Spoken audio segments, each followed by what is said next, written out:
Sumali adalah nama seorang tokoh dalam Wiracarita Ramayana yang dikenal sebagai kakek Rahwana, tokoh antagonis dalam kisah tersebut.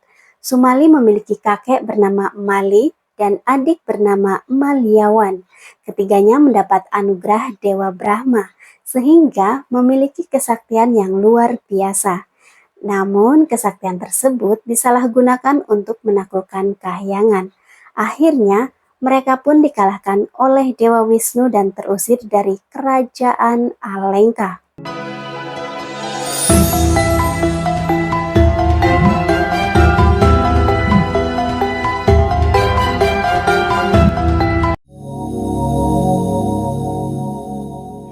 Dikisahkan pada suatu ketika, Sumali dan kedua saudaranya, yaitu Mali dan Maliawan, bertapa memohon anugerah agar mereka bertiga saling menyayangi, sehingga rasa persaudaraan mereka tidak pernah putus.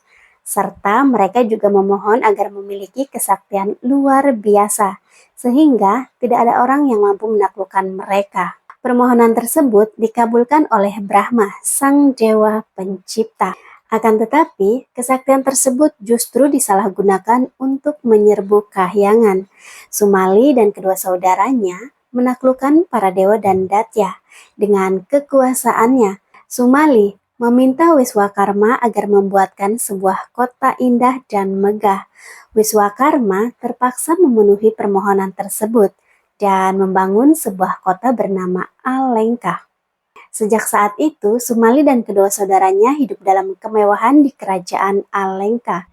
Sumali sendiri memiliki 10 orang putra bernama Prahasta, Akampana, Wikata, Walikamuka, Dumraksa, Danda, Supraswa, Sandi, dan Bakarna. Selain itu, ia juga memiliki seorang putri bernama Kaikesi. Masa kejayaan Sumali akhirnya berakhir. Pada suatu hari, ia berhasil dikalahkan oleh para dewa yang dipimpin Wisnu. Setelah kehilangan kedua saudaranya, Sumali pun melarikan diri dan bersembunyi di dasar bumi. Wisnu kemudian menyerahkan kerajaan Alengka kepada Kubera, putra Wisrawa. Sumali menyusun siasat untuk merebut kembali negerinya. Ia menikahkan putrinya, yaitu Kaikesi dengan Wisrawa, sehingga lahir seorang putra perkasa bernama Dasamuka.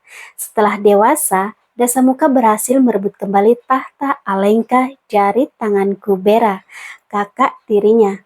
Dasamuka ini kelak terkenal dengan nama Rahwana, yang merupakan tokoh antagonis utama dalam naskah Ramayana.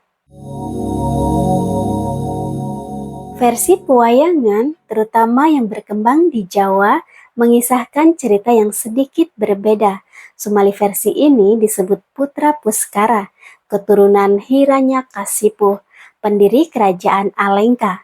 Sumali memiliki permaisuri bernama Danwati dari kerajaan Mantili, yang darinya lahir 2 orang anak bernama Sukesi dan Prahasta. Meskipun Sumali berwujud raksasa, tetapi Sukesi dan Prahasta berwujud manusia seperti ibu mereka. Sukesi yang gemar sastra tertarik untuk mempelajari sastra Jendra Hayuningrat, sebuah sastra keramat yang sangat langka. Pada saat itu, datang seorang resi yang tidak lain adalah kakak seperguruan Sumali sendiri, bernama Wisrawa. Kedatangan Wisrawa adalah untuk melamar Sukesi sebagai istri putranya yang bernama Danapati. Sumali menyampaikan keinginan Sukesi yang hanya bersedia menikah jika ada orang yang bisa mengajarinya sastra Jendra Hayuningrat. Wisrawa mengaku menguasai sastra tersebut, namun ia tidak berani sembarangan mengajar karena sastra tersebut sangat keramat. Barang siapa yang mendengarnya akan memperoleh pencerahan dan kebahagiaan sejati. Sumali pun penasaran dan memohon agar diajari sastra tersebut. Wisrawa pun mengabulkannya. Akibat mendengar pembacaan sastra tersebut, Sumali pun berubah wujud menjadi manusia, bukan lagi raksasa. Sementara itu, Prahasta yang mengintai tanpa izin justru berubah wujud menjadi raksasa.